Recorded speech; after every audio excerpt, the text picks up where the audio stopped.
The Buddha said to Ananda and Vaidehi, "After you have seen Amitayus clearly and distinctly, next visualize Avalokitesvara Bodhisattva. His height is 80 kotis of Nayutas of yojanas multiplied by the number of sands of the Ganges River. His body is the color of purple gold, and on top of his head is a mound surrounded by an aureole with a radius of 100,000 yojanas, in which there are 500 transformed Buddhas. Each transformed Buddha resembles Sakyamuni and is attended by 500 transformed bodhisattvas and innumerable devas. In the light emanating from his entire body are seen the sentient beings of the 5 realms of samsara in all their distinct physical forms.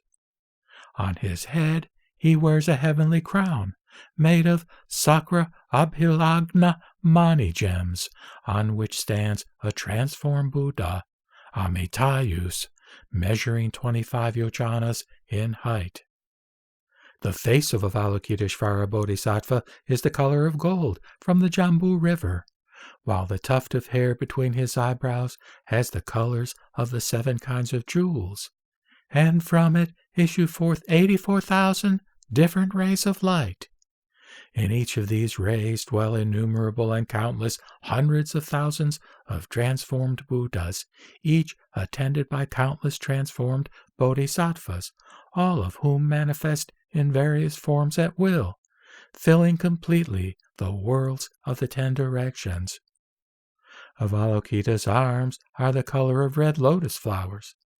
They emit 80 kotis of exquisite rays of light in the shape of ornaments, in which are reflected all the glorious objects of that land.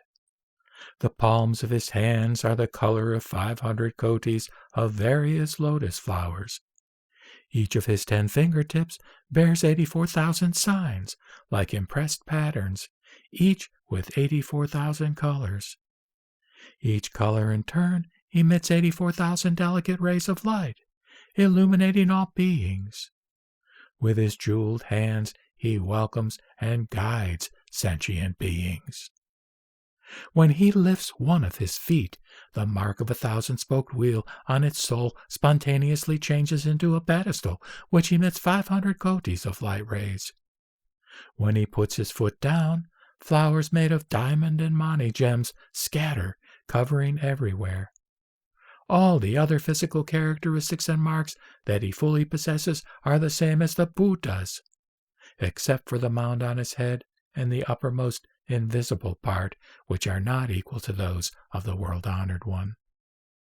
This is the visualization of the true physical features of Avalokitesvara Bodhisattva and is known as the 10th contemplation. Then the Buddha said to Ananda, "Those who wish to see Avalokitesvara Bodhisattva should follow the method of contemplation just mentioned. Those who practice this contemplation will not encounter any misfortune, but will be freed from karmic hindrances and rid of the evil karma that would bind them to birth and death for innumerable kalpas. If you only hear the name of this bodhisattva, you will obtain immeasurable merit. And so, how much more merit will you acquire if you clearly visualize him? Those who wish to see Avalokitesvara Bodhisattva should first envision the mound on his head, and next his heavenly crown. Then they should visualize the other physical characteristics in order, as clearly as if they were looking at something in the palm of their hand. To practice in this way is called the correct contemplation, and to practice otherwise is incorrect.